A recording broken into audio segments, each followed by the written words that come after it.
Now that we know when the new prince was born and how much he weighs, everyone is wondering, what's his name going to be? The royal baby traditionally, well, it's noble names. They're steeped in history, but will the new parents buck tradition and go for something, oh, I don't know, more trendy? Let's go back to Lara now in London with more on that. Hey, Lara.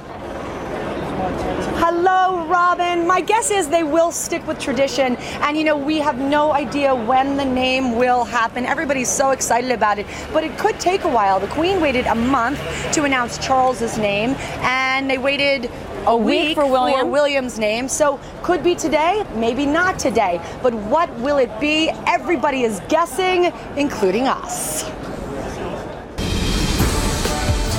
Talk about an air of mystery. The royal heir's name still unknown, but that hasn't stopped people from speculating.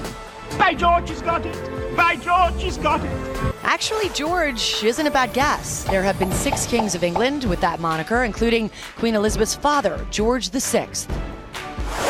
The name James, also a contender, but if frequency is any indication, the Prince of Cambridge could be called Edward, a name shared by 11 past kings. The royal throne has also seen 8 King Henrys, the real name of the newborn's royal uncle, Prince Harry. Of course, there's also the possibility Will and Kate could go with a name not steeped in royal history. No, we're not talking Northwest or Apple, but perhaps Francis. It's the middle name of Duchess Kate's father and grandfather, as well as Princess Diana's middle name. It's also likely the royal baby will have several names, like his dear old dad, whose full name is William Arthur Philip Louis, or his grandfather, who is Charles Philip Arthur George.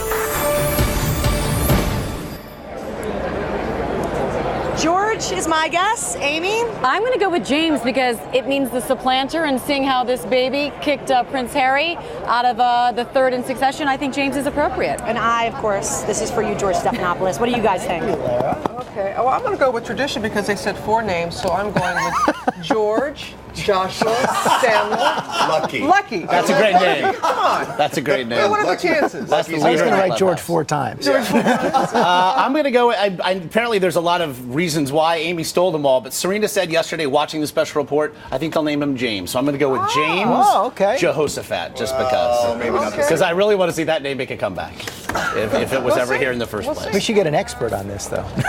And that would be that man right there. Let's bring in Patrick Jepson, who served as Princess Diana's Chief of Staff and Private Secretary for 8 years. You have 4 names, don't you?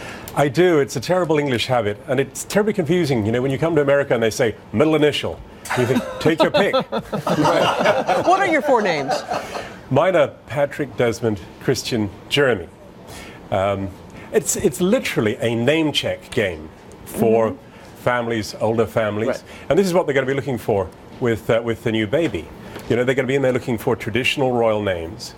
And there will be some that they feel really have to go in there. I was going to ask you that. Is there any name that has to be there as one of the 4? Well, Stephanopoulos, I've heard, is going to be one of them. We're just going to kill this joke. We're going to bang it into the ground.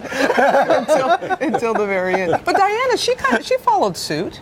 Yes. I mean, obviously, this is it's almost a tribal thing here. You know, this is not just a celebrity. This is the head of the British tribe that's been born. So the tribe expects to see the familiar names.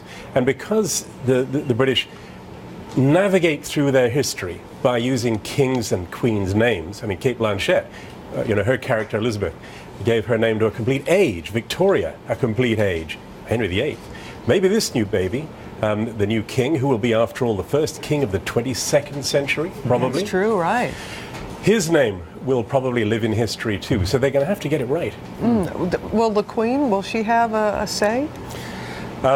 I feel that the Queen's influence over this is benign and quite distant. They will, as a courtesy, I'm sure, want to pass it in front of her first. Sure. But my guess is that they will stick with traditional royal names, and I would guess also there will be a nod towards the new prince's grandparents, grandfather in particular, Prince Charles. Arthur is a popular name, obviously one of William's names, one of the grandfather's names, and the most legendary king's name of all in English history, the Knights of the Round Table and all that. So I hope that's in there. Well, Patrick, that'd be nice, King Arthur. I would like that. You are a delight. Thank you. My pleasure. Thanks, Patrick.